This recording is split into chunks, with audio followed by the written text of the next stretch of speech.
천국이 저희 것임이라. 그리고 원수를 사랑하라 라고 말했습니다. 그리고 또 말씀하셨습니다. 우리가 공부를 잘하는 비결이 있습니다. 그것은 잘 깨닫는 것이 중요합니다. 선생님이 이야기하는데 잘 모르는데 알겠습니다, 그것이 아니라 또 듣고 이해할 때까지 듣는 것이 중요합니다. 예수님께서는 한번 말씀하시고 그친 것이 아니라 제자들을 깨우치기 위하여, 깨닫게 하기 위하여 또 자세히 설명하셨습니다. 성도 여러분, 오늘 이 안식일 이 자리에 모였습니다. 우리가 다 잘 아는, 산상수는 다 잘 아는 이야기입니다. 그러나 또 들어야 됩니다. 또 깨달아야 됩니다. 오늘 하나님의 말씀을 듣고 깨닫게 되기를 바라겠습니다.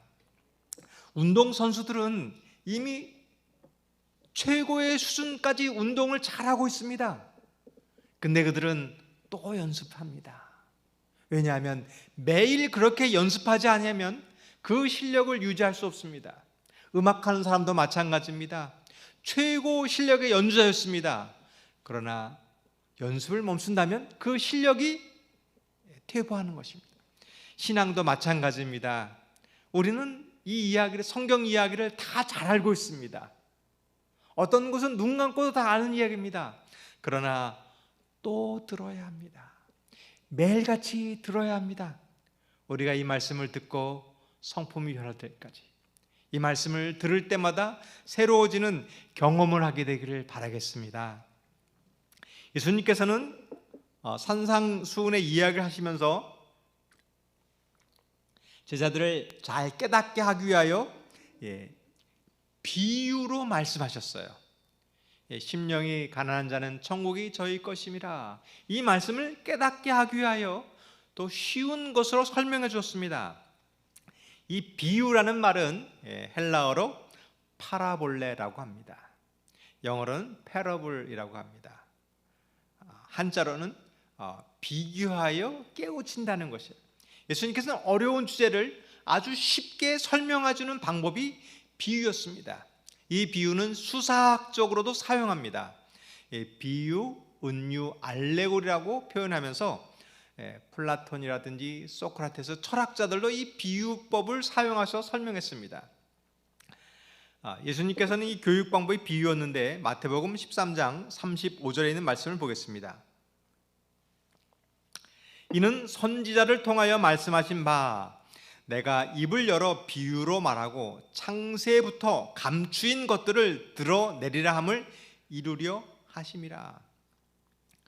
성경은 어려운 책이 아닙니다.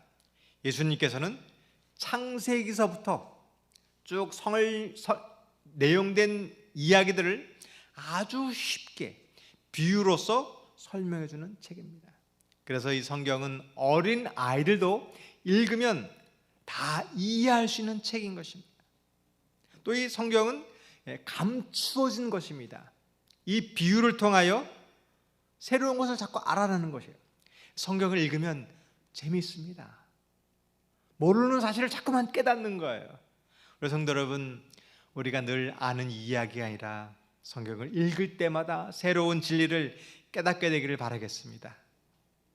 우리가 또 듣고 새로운 사실을 깨닫고 우리의 삶을 실천하는 이 시간이 되기를 바라겠습니다. 그러나 이 성경 너무나 쉽지만 어떤 사람들에게는 깨닫지 못하는 책이 또한 성경입니다. 마태복음 13장 10절 13절 말씀입니다. 제자들이 예수께 나와 이르되 어찌하여 그들에게 비유로 말씀하시니까? 그러므로 내가 그들에게 비유로 말하는 것은 그들이 보아도 깨닫지 못하며 들어도 듣지 못하며 깨닫지 못함이니라. 예수님께는 이 성경 아주 쉽게 어린아이도 이해할 정도로 쉽게 설명해 주었는데 바리새인들은 예수님의 이야기를 들었는데 깨닫지 못하는 것입니다. 오늘날도 마찬가지입니다. 신학 박사들이 그 높은 신학 지식을 갖고 있지만 성경을 다 깨닫는 것이 아닙니다. 왜냐하면 성경은 지식으로 아는 것이 아닙니다. 교만한 마음을 가지고 있는 사람은 하나님의 말씀보다 자신의 생각을 더 높게 생각하기 때문에 성경을 깨닫지 못합니다. 죄가 있는 사람은 예수님의 이야기를 들어도 깨달으려고 하지 않습니다. 성경은 믿음으로 깨닫게 되는 것입니다. 성도 여러분, 오늘 우리가 성경을 말씀을 볼 때 믿음을 가지고 보시기를 바라겠습니다. 그때 성경은 깨닫게 되는 것입니다.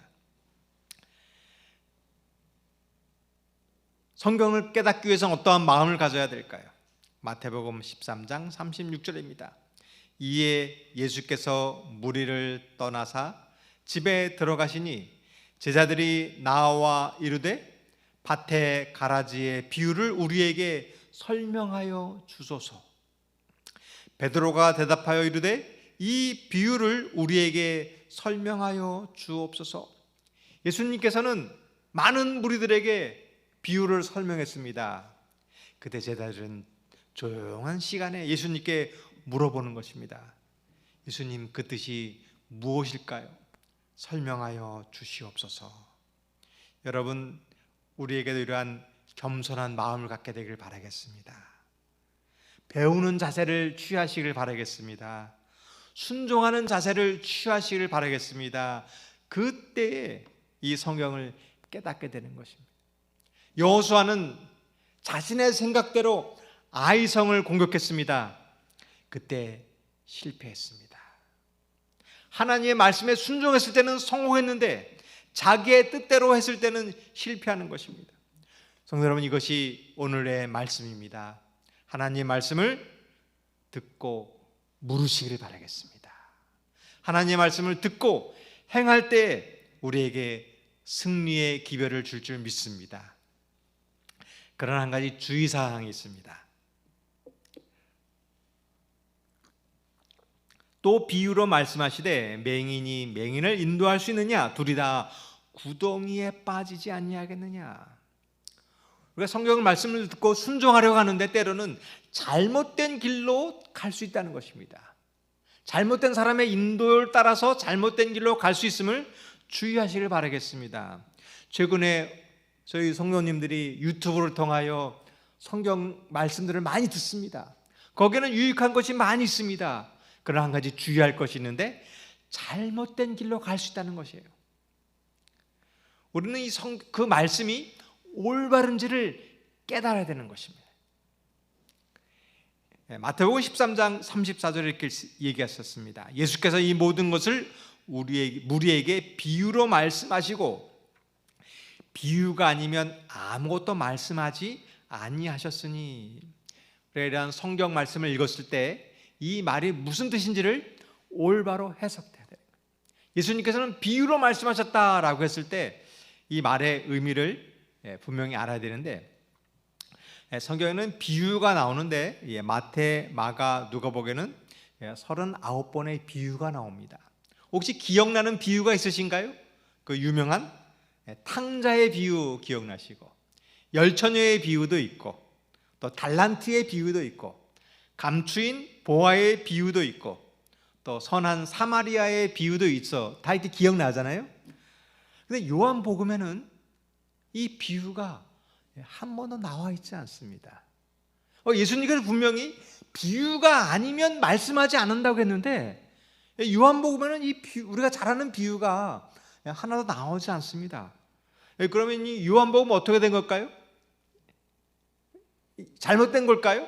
아닙니다. 이것입니다. 이 비유로 말씀하셨다는 것은 이 비유가 중요하다는 것을 말하는 것이죠.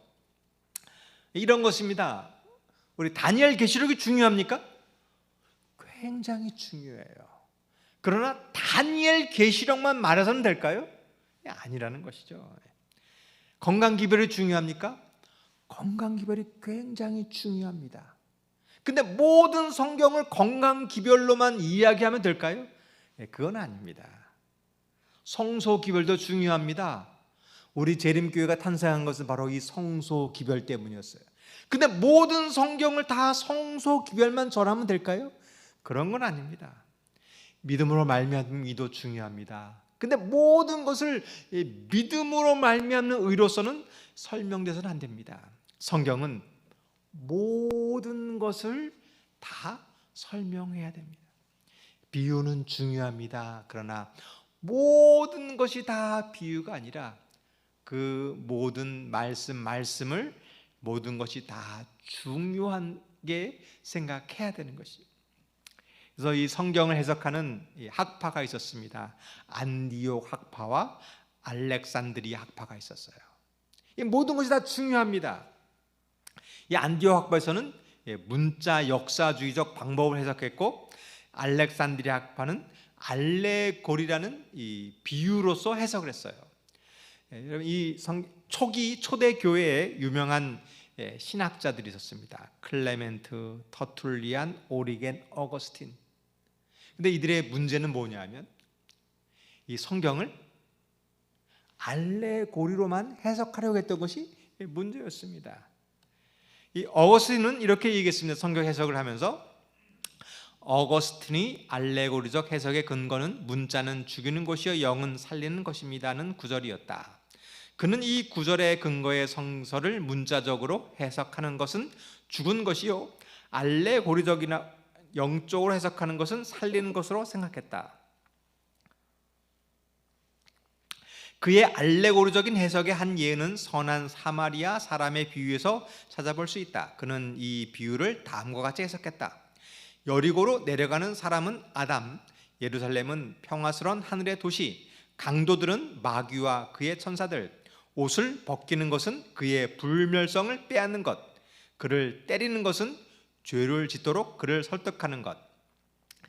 제사장은 구약의 제사장 제도 율법, 레위 사람들은 구약의 사역자들, 선한 사마리아 사람은 그리스도, 상체를 싸매는 것은 죄를 억제하는 것, 기름은 선한 소망의 위로, 포도주는 활발히 일하라는 공고, 주막은 교회, 두 데나리오는 사랑의 두 계명, 주막 주인은 사도 바울, 선한 사마리아 사람의 돌아옴은 그리스도의 부활을 상징한다고 해석했다. 이게 모든 걸 다 비유로 생각하니까 이상해졌어요. 주막은 교회, 두 데나리오는 계명, 주막 주인은 바울. 이렇게 하면 문제가 있는 것이죠. 왜 이 어거스틴이 모든 것을 이렇게 했느냐 하면 그 당시에 이 철학 사상입니다. 이 철학자들이 이야기하는 것을 다 비유로 얘기했어요. 그 방법을 성경 해석적인 방법으로 해석하다 보니까 이러한 문제가 생긴 것입니다. 성도 여러분, 우리는 세상 방법을 따르는 것이 아니라 성경을 성경으로 해석해야 되는 것입니다. 그때 종교 개혁 시대에 그러한 세상 방법이 아니라 성경을 성경으로 해석하는 사람들이 나타났습니다. 그 사람이 토마스 아퀴나스, 루터, 칼빈이었습니다. 우리 성도 여러분, 오늘 성경 말씀을 성경으로만 들으시길 바라겠습니다. 우리가 세상에 재밌는 이야기, 설교 시간에 재밌는 이야기가 있어요. 목사님이 이런 이야기를 해주면 재밌습니다. 그 방법을 따르는 것이 아니라 성경을 읽고 자기 생각을 이야기하는 것이 아니라 오직 성경 말씀만을 따르기를 바라겠습니다. 오늘날에는 또 다시 교회가 세상 방법을 따라갑니다. 영국의 한 TV 프로그램에서 이 신학자들이 와서 성경 주제를 가지고 토론을 했어요. 그 가운데 저희 재림교회 목사님도 그 프로그램에 가서 참석해서 이야기했습니다. 주제는 재림이었습니다.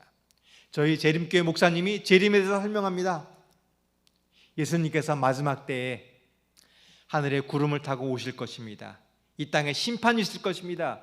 죽은 자들이 부활할 것입니다 라고 이야기하자 거기에 있던 많은 그 신학자들이 그 이야기를 듣고 전부 다 폭설하는 것입니다. 하하하, 그걸 진짜 믿느냐? 요즘에 있는 신학자들은 성경을 문자적으로 믿지 않습니다. 홍수를 믿지 않아요. 여리고성이 무너진 것은 그건 지진이 일어났다고 생각합니다. 홍해가 갈라지는 것은 밀물썰문이라고 그러는 것입니다. 죽은 자가 살아난 것은 기절했다고 생각하는 거예요. 이것이 요즘 신학자들의 모습인데 이것은 요즘 현대인들이 생각하는 그 모습을 교회가 그렇게 따르는 것입니다. 지금은 제2의 종교개혁을 이루어야 될 시기입니다. 성경 말씀대로 해석해야 됩니다. 안식일을 이렇게 해석합니다. 그냥 영적으로 내가 안식이라고 생각하고 믿기만 한다고 되는 것입니다. 그렇지 않습니다. 문자 그대로 제7일 안식일을 우리는 거룩히 지켜야 합니다. 사람들은 얘기합니다. 믿기만 한다. 믿기만 하면 되고 방법은 세상 방법을 따라가는 거예요. 그렇지 않습니다. 우리가 하나님을 믿으면 우리의 삶은 하나님의 방법대로 살아가야 되는 것이에요. 이것이 제2의 종교개혁입니다. 오늘 우리는 하나님의 말씀을 믿으시고 하나님의 말씀대로 행하시기를 바라겠습니다. 이것이 누가복음 6장 40절입니다. 제자가 그 선생보다 높지 못하나 무릇 온전하게 된 자는 그 선생과 같으리라. 성도 여러분, 우리는 성경 말씀을 온전하게 믿으시길 바라겠습니다. 어떤 한 구절만, 어떤 한 책만 읽는 것이 아니라 성경을 창세기서부터 계시록까지 온전하게 믿어야 하는 것입니다. 거짓 선지자들이 있었습니다. 이들은 다 틀린 것이 아니에요. 부분적으로는 옳았지만 부분적으로 틀린 것이 거짓 선지자입니다. 오늘 사이비 교회가 있습니다. 그들이 다 틀린 것이 아니에요. 성경의 대부분이 맞습니다. 그러나 일부분이 틀린 것입니다. 가인과 아벨의 제사 거의 다 똑같았습니다. 양이냐 곡식이냐 요 차이만 빼고는 다 똑같았어요. 정성을 가지고 똑같은 방법으로 똑같이 제사를 드렸어요. 그러나 결정적인 것에서 틀린 것입니다. 우리 성도 여러분, 우리는 신앙을 온전하게 순종하시길 바라겠습니다. 바리새인들은 성경 말씀을 다 따랐습니다. 안식일도 잘 지키고 헌금도 잘하고 금식도 하고 기도도 했습니다. 근데 그들은 삶이 변하지 아니하였습니다. 성도 여러분, 우리는 모두가 다 온전해야 됩니다. 교리적으로도 온전해야 되고 삶도 온전해야 되고 성경 말씀도 온전하게 믿어야 되는 것입니다. 이것이 하나님의 말씀을 듣고 행하는 사람의 모습인 것입니다. 성도 여러분, 우리 성경 말씀을 온전하게 순종하시겠습니까? 예수님께서는 이렇게 말씀하십니다. 누가복음 6장 41절입니다. 어찌하여 형제의 눈 속에 있는 티는 보고 내 눈 속에 있는 들보는 깨닫지 못하느냐. 이것이 하나님의 말씀입니다. 세상에는 좋은 이야기들이 많이 있습니다. 오늘날 강의를 들어보면 정말 유익한 강의들이 많이 있어요. 행복하게 사는 법, 자기를 개발하는 법, 은퇴 후 잘 지내는 법을 이야기하고 있습니다. 근데 기독교의 말씀은 틀립니다. 기독교는 내 눈 속에 있는 죄악을 깨달으라는 것입니다. 나를 보라는 것입니다. 성도 여러분, 내 속에 오늘 죄가 무엇인지를 깨닫게 되기를 바라겠습니다. 나의 무슨 문제가 있는지를 알게 되기를 바라겠습니다. 그래야 구원이 필요한 것입니다. 내 문제를 깨달아야 나를 살리는 기별인 것입니다. 오늘 우리의 이 말씀을 통하여 우리를 즐겁게 해주는 이야기가 아니라 내 죄를 깨닫고 나를 구원하게 하는 생명을 주시는 하나님의 말씀을 듣게 되기를 바라겠습니다. 누가복음 6장 42절입니다. 너는 내 눈 속에 있는 들보를 보지 못하면서 어찌하여 형제에게 말하기를 형제여 나로 내 눈 속에 있는 티를 빼게 하라 할 수 있느냐. 외식하는 자여 먼저 내 눈 속에서 들보를 빼라. 그 후에야 내가 밝히 보고 형제의 눈 속에 있는 티를 빼리라. 성경은 이야기합니다. 먼저 내 눈 속에 있는 들보를 빼라. 많은 사람들은 성경을 보면서 이야기합니다. 더 다른 형제의 티를 빼려고 하는 거예요. 오늘 내 속에 있는 들보를 빼야 하는 것입니다. 다른 사람을 지적하는 것이 아니라 내 속에 있는 죄악을 보아야 하는 것입니다. 왜 사람들은 자신의 잘못은 보지 못하고 다른 사람의 잘못만 보냐면 자기가 보고 싶은 것만 봅니다. 자기가 믿고 싶은 것만 믿는 거예요. 성경을 보면서 하나님의 말씀을 들어야 되는데 자기가 보고 싶은 것만 보는 것입니다. 그럼 나는 항상 옳습니다. 왜냐하면 내가 보는 것만 보기 때문에. 그리고 다른 사람은 항상 틀리는 거예요. 내 생각과 다르기 때문에. 이것이 세상의 방법입니다. 오늘 우리는 하나님의 방법대로 성경을 보기를 바라겠습니다. 성경은 이렇게 이야기합니다. 디모데전서 1장 15절입니다. 미쁘다 모든 사람이 받을 만한 이 말이요 그리스도 예수께서 죄인을 구하시려고 세상에 임하셨다 하였도다. 죄인 중에 내가 그의 순이라. 사도 바울은 거의 노년에, 거의 그의 말년에 이렇게 얘기했습니다. 내가 죄인 중에 괴수다. 바울은 많은 전도 활동을 했습니다. 예수님을 만나는 많은 경험을 했습니다. 그가 하나님에 가까이 갈수록 깨달았다는 것은 내가 죄인 중에 괴수라는 것입니다. 우리가 성경 말씀에서 깨달아야 될 자세입니다. 우리가 신앙이 깊어질수록, 믿음이 좋아질수록 형제의 잘못을 지적하는 것이 아니라 내 잘못을 더욱더 깨닫게 되는 마음을 갖게 되기를 바라겠습니다. 제가 이 말씀을 듣고 깨달았어요. 일주일 동안 이 말씀을 읽으면서 예전에 몰랐던 내 자신의 들보와 같은 죄가 보이기 시작했습니다. 예전에는 늘 제 아내가 늘 잘못한 것 같아요. 늘 지갑도 늘 잘 잊어버리고 핸드폰도 잘 잊어버리고 그러면서 왜 맨날 잘 잊어버리나 그러다 이 말씀을 듣고 깨닫는 것이 내가 더 죄가 많구나. 내가 더 실수가 많은 사람이구나. 그때 변한 것이 있었어요. 내 죄를 깨닫게 되자, 내 잘못을 깨닫게 되자 가정의 평화가 오는 거예요. 성도 여러분, 이것이 성경의 진리인 것입니다. 내 죄를 깨달으면 창피한 것이 아니라 그것이 문제의 해결입니다. 교회에 보면은 많은 불만족인들이 많이 있습니다. 저 사람은 왜 이렇게 잘못을 했고 이 사람은 왜 이렇게 이것이 문제일까? 어느 날 내 죄가 깨닫게 되는 거예요. 그때 교회의 문제가 해결되는 것입니다. 성도 여러분, 오늘 우리의 삶 속에서 이 말씀을 듣고 깨닫게 되길 바라겠습니다. 그때에 하나님이 주시는 평화가 임하게 되는 것입니다. 누가복음 6장 43절입니다. 못된 열매 맺는 좋은 나무가 없고 또 좋은 열매 맺는 못된 나무가 없느니라.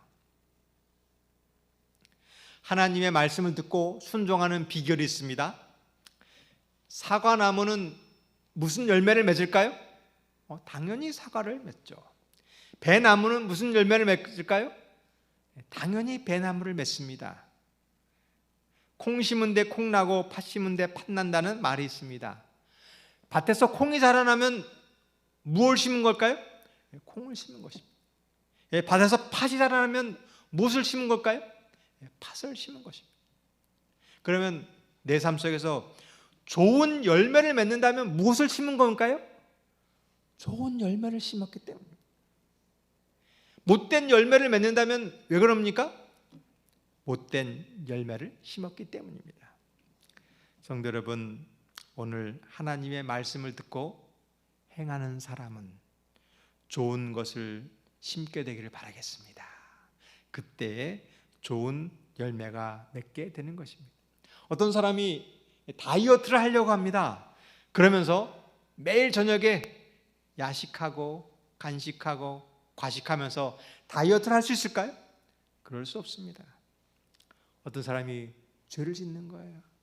계속 죄를 지으면서 하나님, 저에게 선한 열매를 맺게 해주세요. 결코 그럴 수 없는 것입니다. 성도 여러분, 우리의 삶 속에서 하나님 말씀을 듣고 순종하시기를 바라겠습니다. 그 사람은 매일 좋은 열매를 맺기 위해서 좋은 것을 심으시기를 바라겠습니다. 누가복음 6장 44절입니다. 나무는 각각 그 열매로 아나니 가시나무에서 무화과를 또는 찔레에서 포도를 따지 못하느니라.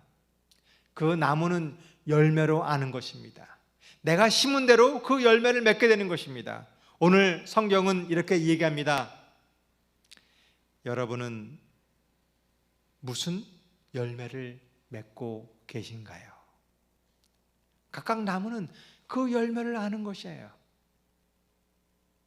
가시나무에는 결코 좋은 열매를 맺을 수 없습니다. 가시나무는 찔리는 것이에요. 어떤 사람은 늘 말마다, 말은 옳은데, 분명히 옳은 말만 하는데 사람을 찌르는 말이 있어요. 성도 여러분, 오늘 우리는 열매 맺는 나무가 되길 바라겠습니다. 우리의 말 속에서 찌르는 가시가 아니라 풍성한, 신선한, 먹고 싶고 다가가고 싶은 열매 맺는 사람이 되길 바라겠습니다. 그러면 내가 어떻게 이렇게 나쁜 나무가 아니라 열매 맺는 나무가 될 수 있을까요? 6장 45절입니다. 선한 사람은 마음에 쌓은 선에서 선을 내고 악한 자는 그 쌓은 악에서 악을 내나니 이는 마음에 가득한 것을 입으로 말함이니라. 죄인은 죄의 열매를 맺을 수밖에 없습니다. 그러나 의인은 의의 열매를 맺는 것이에요. 우리 스스로는 열매를 맺을 수 없습니다. 열매를 맺게 되는 방법은 나무를 바꾸는 것입니다. 나무에게는 접목이라는 것이 있습니다. 가지를 잘라내고 그 뿌리에 새로운 가지를 붙이면 거기에서 새로운 열매가 맺게 되는 것이에요. 성도 여러분, 우리의 죄악의 가지를 잘라내시길 바라겠습니다. 그리고 예수님의 나무에 우리를 붙이면 거기에서 의의 열매가 맺히는 것입니다. 이제 우리의 노력을 바꿔야 되는 거예요. 내가 아무리 좋은 열매를 맺으려고 해도 죄 열매를 맺는 이유가 있습니다. 그것은 뿌리가 잘못됐습니다. 그러나 우리가 예수님께 붙어 있으면 우리는 의의 열매를 맺게 되는 것입니다. 이제 우리의 노력을 바꾸기를 바라겠습니다. 열매를 따려고 하지 말고 예수님께 붙어 있기 위해서 노력하시길 바라겠습니다. 그러면 자동적으로 의의 열매를 맺을 줄 믿습니다. 그러나 한 가지 좀 문제가 있습니다. 누가복음 6장 46절입니다. 너희는 나를 불러 주여 주여 하면서도 어찌하여 내가 말하는 것을 행하지 아니하느냐. 사과나무를 그 가지를 이제 사과나무 가지를 접목시키면 거기에는 사과가 열매를 맺습니다. 밤나무도 그 밤나무 가지를 접목시키면 그 나무는 밤이 열립니다. 수박도 수박 가지를 접목시키면 수박이 열려요. 그런데 사람은 그렇지 않다는 것입니다. 나무는 접목을 시키면 그대로 되는데 사람은 그러지 않아요. 하나님께 붙어 있다고 말은 합니다. 기도도 합니다. 설교를 들으면 아멘도 합니다. 그러나 행하지 않는 사람은 열매를 맺지 않는 것입니다. 우리 성도 여러분, 오늘 이 안식일 우리가 말로만 주여 주여 할 수 있습니다. 말로만 내가 주님을 사랑한다고 할 수 있습니다. 그러나 행하지 않는 사람은 떨어져 있는 사람입니다. 오늘 말씀대로 순종하시길 바라겠습니다. 성도 여러분, 하나님 말씀을 정말 순종하시겠습니까? 오늘 이 일을 위해서 예수님께 붙어 계시기를 바라겠습니다. 누가복음 6장 47절입니다. 내게 나와 내 말을 듣고 행하는 자마다 누구와 같은 것을 너희에게 보이리라. 예수님께서 설명해 주는 것입니다. 너희가 내 말을 들었느냐? 그러면 듣고 행하는 사람이 되어야 되라. 이것이 성경의 이야기입니다. 아브라함이 그랬습니다. 아브라함은 하나님의 말씀을 들었을 때 자기 고향을 떠나서 지지할 곳으로 갔습니다. 노아는 하나님의 명령을 들었을 때 그 말씀대로 산에다 방주를 지었습니다. 다니엘은 하나님의 말씀을 들었을 때 뜻을 동하여 순종했습니다. 이것이 이제 마석 교회가 되기를 바라겠습니다. 많은 사람들이 말로만 주여 주여 하는 그 교회였지만 마석 교회는 정말 성경 말씀을 그대로 믿고 순종하는 것을 사람들에게 보여주는 교회가 되기를 바라겠습니다. 그 사람들은 이러한 축복이 있습니다. 6장 48절입니다. 집을 쥐때 깊이 파고 주추를 반석 위에 놓은 사람과 같으니 큰 물이 나서 탕류가 그 집에 부딪히되 잘 지었기 때문에 능히 요동하지 못하게 하였거니와. 하나님의 말씀을 듣고 순종하는 사람은 깊은 반석 위에 지은 사람과 같습니다. 그 사람은 바람이 불고 고난이 왔을 때 흔들리지 않습니다. 왜냐하면 기초가 튼튼하기 때문입니다. 하나님의 말씀을 듣고 순종하는 사람은 고난이 왔을 때 흔들리지 않습니다. 성도 여러분, 예수님 위에 우리의 신앙을 고정시키시길 바라겠습니다. 그 사람은 고난이 와도 흔들리지 않습니다. 저는 코로나가 저에게 변해준 좋은 일들이 있습니다. 예전에는 너무나 바빴어요. 교회 일하고 방문 가고 행사들이 많이 있었습니다. 제 중심은 교회 행사였어요. 어떻게 이 일을 잘할까? 그런데 최근에 바뀌었습니다. 제가 하는 일은 오로지 기도하는 일입니다. 말씀 보는 일입니다. 이 코로나가 우리의 신앙을, 기초를 튼튼하게 해주는 거예요. 지금 잠시 모든 활동이 멈췄습니다. 성도 여러분, 우리의 기초를 예수에게 고정하는 기회가 되기를 바라겠습니다.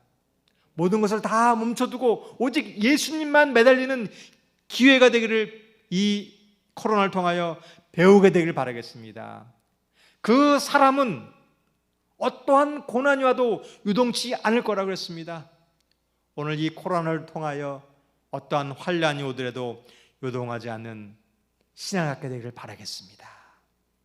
그러나 6장 49절입니다. 듣고 행하지 아니하는 자는 주추 없이 흙 위에 집 지은 사람과 같으니 탕류가 부딪힘에 집이 곧 무너져 파괴됨이 심하니라 하시니라. 듣고 행하지 않는 사람은 기초 없이 흙 위에 지은 집과 같습니다. 그런데 두 집은 반석 위에 지은 집과 모래 위에 지은 집은 외형으로 봐서는 구분이 안 됩니다. 똑같습니다. 그러나 고난이 오면 기초가 없는 집은 무너져 버리고 마는 것입니다. 교회도 마찬가지입니다. 기초가 있는 신앙과 기초가 없는 신앙, 예수 위에 서 있는 사람과 그렇지 않는 사람은 외형적으로 알 수 없습니다. 그러나 고난이 오면 반석 위에 서 있는 사람은 믿음이 더욱더 강해집니다. 그러나 말씀과 기도와 순종의 경험이 없는 사람은 고난이 오면 쉽게 무너지는 것이에요. 성도 여러분, 우리의 삶이 말씀 위에 기초가 되길 바라겠습니다. 말씀을 듣고 행하는 경험을 하게 되기를 바라겠습니다. 교회가 성장하지 못하는 이유가 있습니다. 왜 교회가 성장하지 못할까요? 소그룹도 하고 전도회도 하고 침례도 많이 많이 주는데 몇 년 지나가 보면 또 제자리예요. 왜냐하면 기초가 없기 때문에 그래요. 내가 성경 말씀을 읽고 순종하는 경험을 하지 않고 교회를 다니는 사람은 시간이 지나면서 믿음이 지나고 떨어져 나가는 것입니다. 그러나 기초가 튼튼한 사람은 예수님을 믿었습니다. 그리고 성경을 배우는 거예요. 말씀을 읽고 순종하는 것을 배우는 사람은 흔들리지 않는 것이에요. 성도 여러분, 마석교회가 이러한 기초를 다지는 교회가 되기를 바라겠습니다. 그럼 오늘부터 기초를 좀 다지겠습니까? 성경을 읽는데 내가 좋아하는 것만 이렇게 읽는 것이 아니라 창세기서부터 계시록까지 쭉 읽어보시길 바라겠습니다. 이것이 기초가 튼튼한 사람입니다. 우리가 예언의 신을 좋아하는 것만 빼서 읽는 것이 아니라 부조와 선서부터 각 시대의 대장투까지 쭉 읽어가는 것입니다. 그때 그 사람은 환난이 오고 시련이 왔을 때 든든히 설 줄 믿습니다. 그 일을 위해서 지금부터 기초를 잘 다지시기를 바라겠습니다. 예수님께서는 12제자를 사도로 부르셨습니다. 그리고 이 말씀하셨어요. 제자들은 깨달았습니다. 그 말씀을 또 들었어요.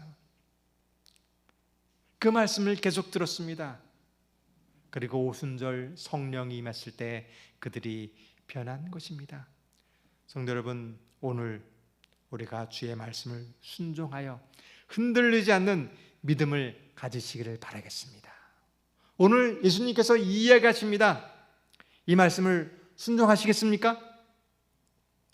내 형제의 티를 보지 말고 내 속에 있는 들보를 보라. 이것이 오늘 예수님께 하신 말씀입니다. 이 말씀을 기억하시고 한 주일 동안 내 눈 속에 들보를 빼내는 순종의 길을 갔을 때 가족이 화목해지고 교회가 변화되고 내가 있는 일터가 변화되는 축복이 있게 되길 바라면서 말씀을 마치겠습니다.